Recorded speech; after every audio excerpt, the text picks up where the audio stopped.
इसीलिए कृष्ण कथा के खतरा से बचना चाहिए।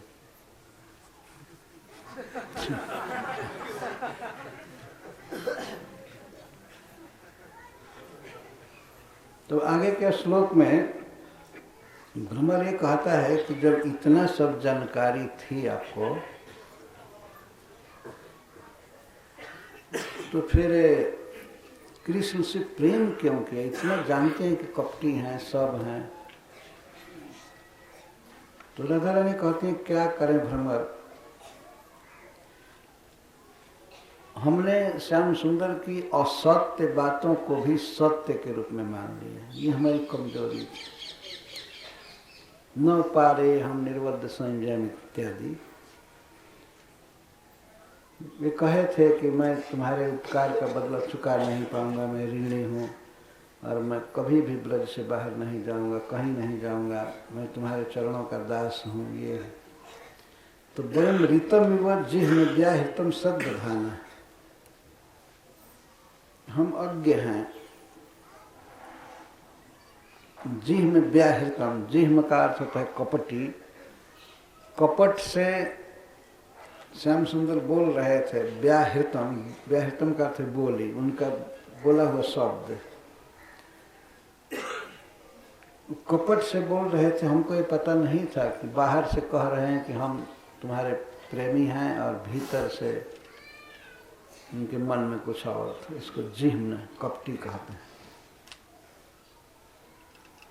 तो उनके कपटपूर्ण बातों को, असत्य बातों को वयम ऋतम इव सद्दधाना, हमने सत्य की तरह मान लिया, एकदम सच मान लिया, एकदम सत्य बोलते हैं।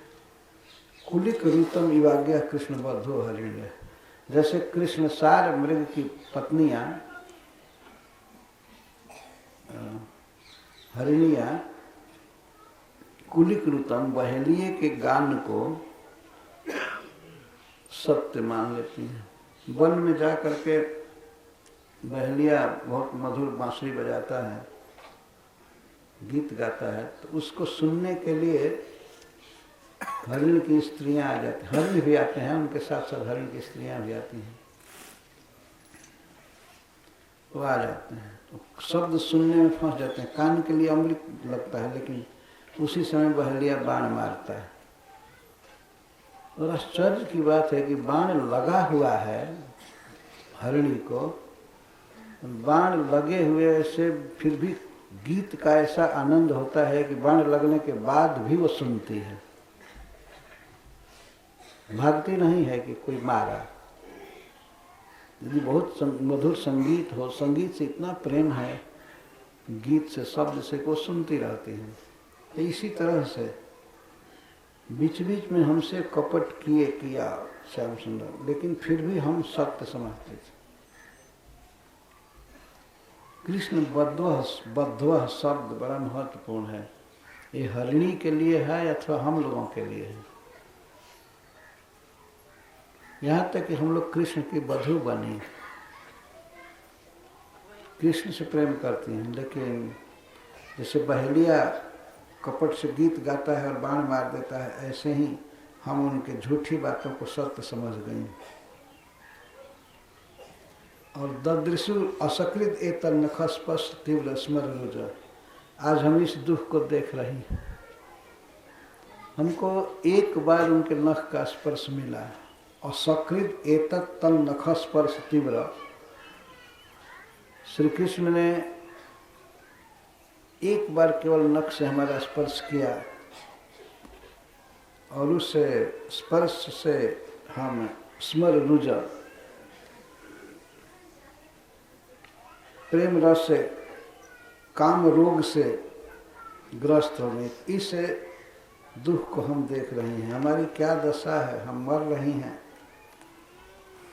फिर भी कृष्ण कथा नहीं छूटी। पर अब मत जलाओ। उपमंत्री, उपमंत्री कहते हैं दूत को। हे उपमंत्री, हे गायक विदूषक, भण्यताम अन्य वार्ता, कृष्ण कथा के अलावा, कृष्ण की चर्चा के अलावा और बात बोलो, कृष्ण की चर्चा मत करो। हम लोगों ने बहुत दुख देखा यहाँ तक श्री राधा रानी विरुद्ध भाव में बोल रही हैं।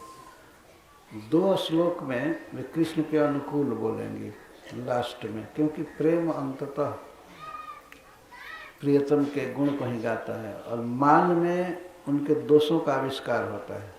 दोष रहता नहीं है, लेकिन गुणों को ही दोष के रूप में देखना और कहना ये होता है मान में। तो यहाँ तक श्री कृष्ण के दोषों का वर्णन की, कल्पित दोष, और सब कुछ कल्पित। मथुरा में वे मथुरा के स्त्रियों के साथ विहार कर रहे हैं, ये सब कल्पना थी। यहाँ तक कि भ्रमर को दूत के रूप में भी वे कल्पित ही सोच रही थी। भंवरा दूत नहीं था, लेकिन उसको मान ली कि ये कृष्ण का दूत है और प्रियतम ने हमें प्रसन्न करने के लिए इस दूत को भेजा है। और जब वह भन भन कर रहा था भंवरा, तो उसको समझ रहे थे कि ये बहुत बहुत बात बोल रहा है और मना रहा है।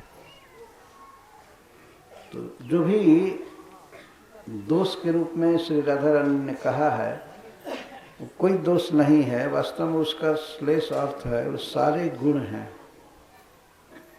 सारे श्री कृष्ण के सद्गुण हैं वास्तव में। तो ब्रजभाषा में गोपियों के इस उद्गार को सुनना चाहिए। पद है सूरदास जी का, सब जल तजे प्रेम के नाते। उद्धव जी से कहती हैं गोपियाँ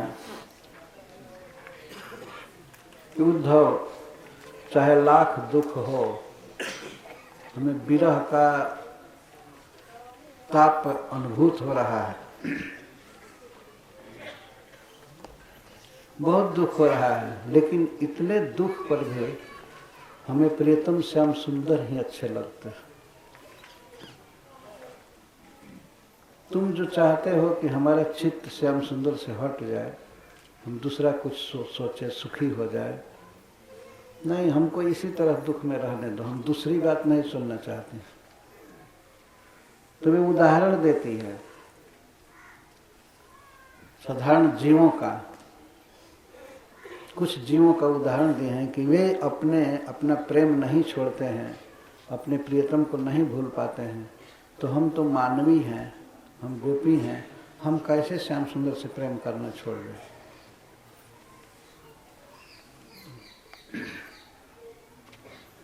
190 नंबर पद में वे कहते हैं, सब जल तजे प्रेम के नाते, सब जल तजे प्रेम के नाते, तो स्वाति चातक नहीं छाड़त, तो स्वाति चातक नहीं छाड़त, प्रकट पुकारत ताते, प्रकट पुकारत ताते। देखो, एक चातक के प्रेम को देखो उद्धव।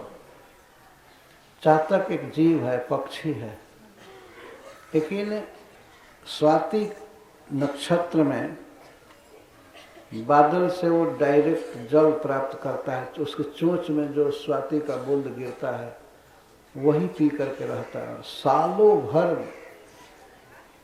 पी पुकारता रहता है, बादल की तरफ देखता रहता है। बादल जब आकाश में आते हैं तो देखता है, पुकारता रहता है। क्या उसको पीने के लिए और कोई जल नहीं है? सरोवर, नदी, तालाब, छोटे छोटे झरने, ये सब जल नहीं है क्या? जल रहते हैं, लेकिन सब जल तजे प्रेम के नाते, प्रेम के नाते वो सब जल त्याग चुका है।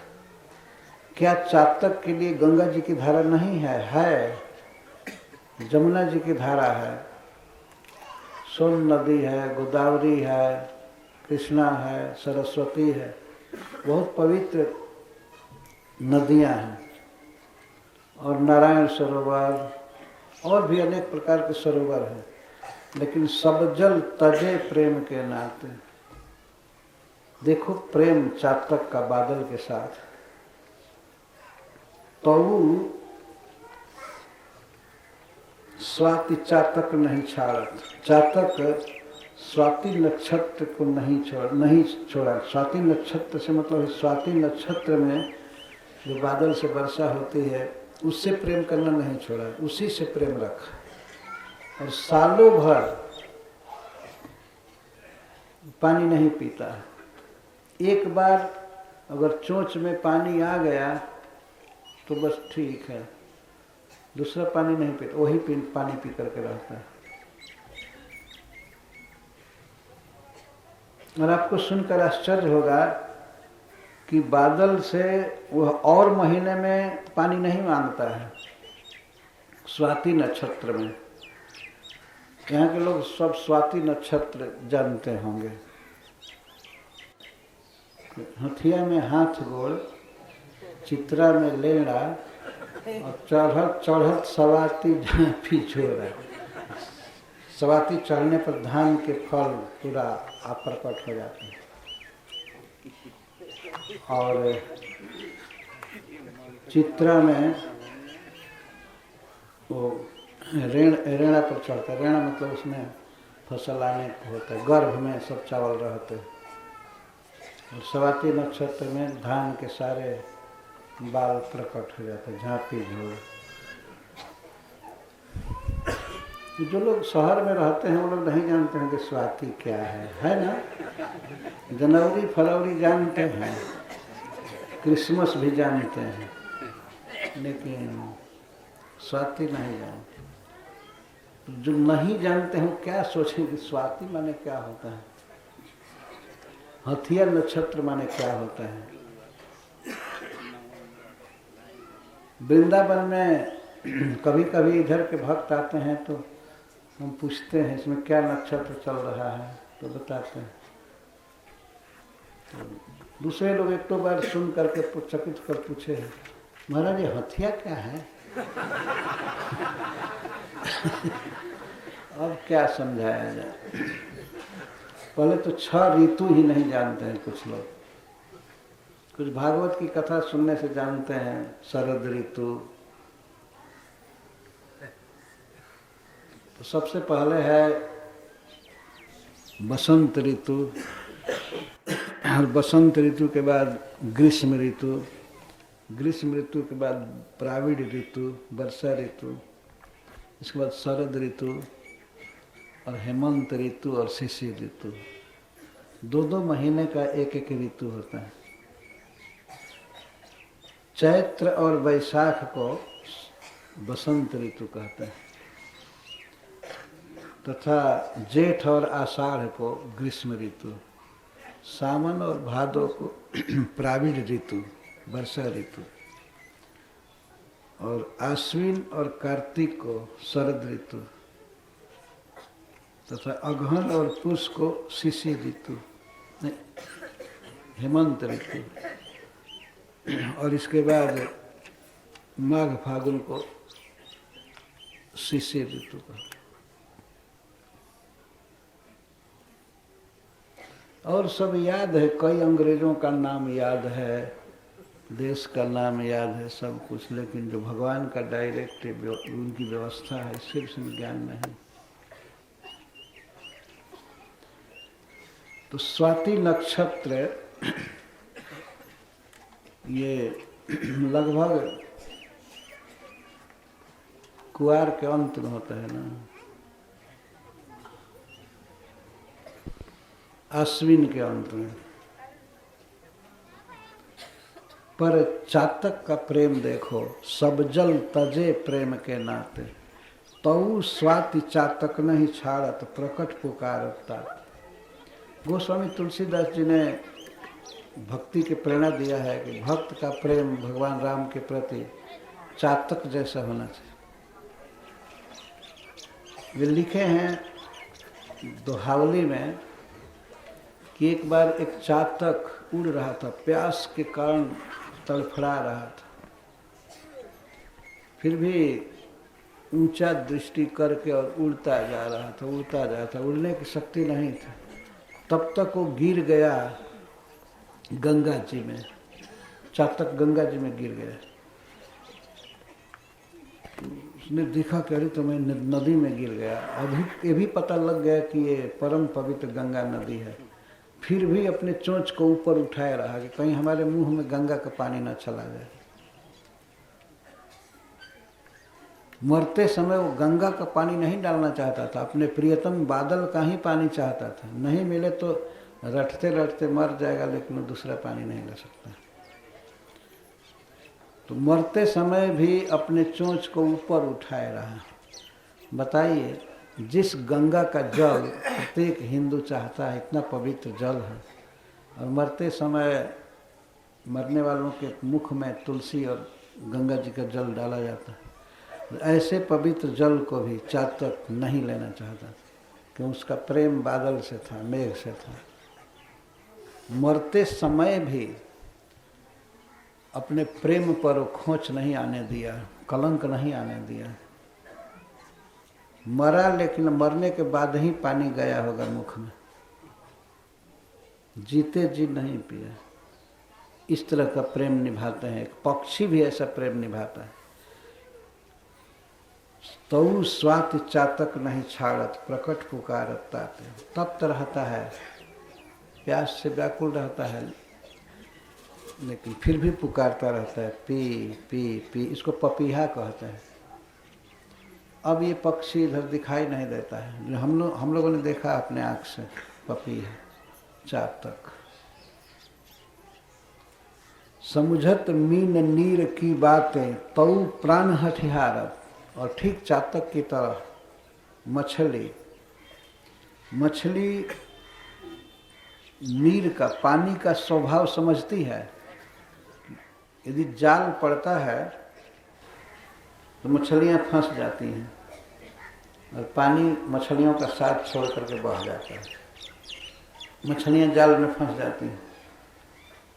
ये जानती हैं कि ये पानी हमारा साथ नहीं देगा, जाल पड़ने पर साथ छोड़ करके बह जाएगा। लेकिन फिर भी समुझत मीन नीर की बातें, नीर के स्वभाव तत्व को मछलियां जानती हैं, फिर भी जल के लिए ही प्राण त्याग देती हैं। तो प्राण हठिहारत, इसको तो प्रकट देखा जा सकता है। जल से बाहर होने पर मछली किस तरह अपने प्रियतम जल के लिए छटपटाती है। उसको पता है कि जल सब समय साथ नहीं रहेगा, छोड़ देगा साथ, लेकिन फिर भी जल के लिए ही मरती रहती है।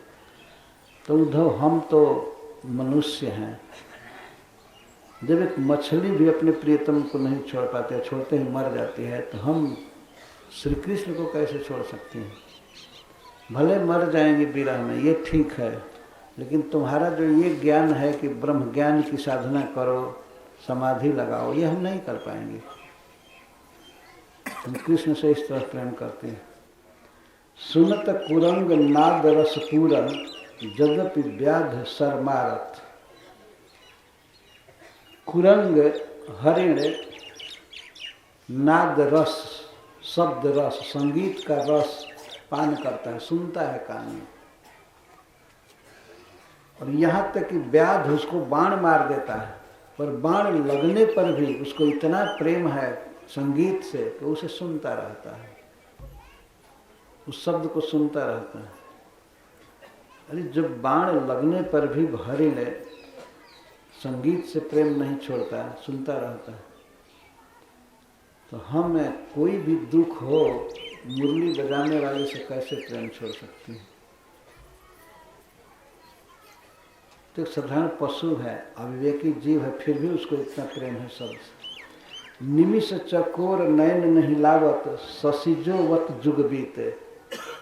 और एक चकोर पक्षी होता है, वो चंद्रमा को देखता है। चंद्रमा पूर्व दिशा में उगता है और उसी समय देखता है, और देखते देखते ऐसे उसकी गर्दन मुड़ती है, और जब तक चंद्रमा अस्त नहीं होता है तब तक देखता रहता है। और प्रतिदिन शशि जोवत जुग बीते, चंद्रमा को देखते देखते जुग बीत जाता है, पूरा जीवन बीत जाता है, लेकिन वो देखता ही रहता है। शशि जोवत जुग बीते, शशि को देखते देखते, चंद्रमा को देखते देखते जुग बीत जाता है। पर किसी दिन चकोर चंद्रमा से उदासीन नहीं हुआ कि हम पर ध्यान नहीं दे रहा है, कभी आधा उगता है, कभी नहीं उगता है, कहीं आता ही नहीं है, फिर भी कुछ भी करे चंद्रमा से चकोर को प्रेम है, तो अपने प्रियतम चांद को, शशि को छोड़ नहीं पाता है। भले वह उगे या न उगे, आधा उगे या चौथाई उगे या न उगे, फिर भी चकोर को चंद्रमा से प्रेम है। कभी भेंट इनमें नहीं होती है। चंद्रमा आकाश में रहता है और चकोर पृथ्वी पर रहता है। कभी बातचीत नहीं है, कभी मोबाइल फोन से भी बात आपस में नहीं किए चकोर और चंद्रमा, फिर भी उनका प्रेम देखिए। इधर तो फोन पर भी झगड़ा होता है, हमने सुना है। फोन पर भी झगड़ा होता है, और पति पत्नी में, मित्र मित्र में झगड़ा होता है। प्रेम नहीं है संसार में कुछ नहीं, थोड़ी सी बात के लिए इसके बाद पूरा कट ऑफ हो जाता है। जो बोलना, चलना, आना, जाना, न्योता, हकारी सब बंद। इस संसार में कोई प्रेम नहीं है। इतना कम्युनिकेशन के बाद भी जहाँ रोज भेंट होती है, रोज बात होती है, फिर भी प्रेम टूट जाता है। और चकोर और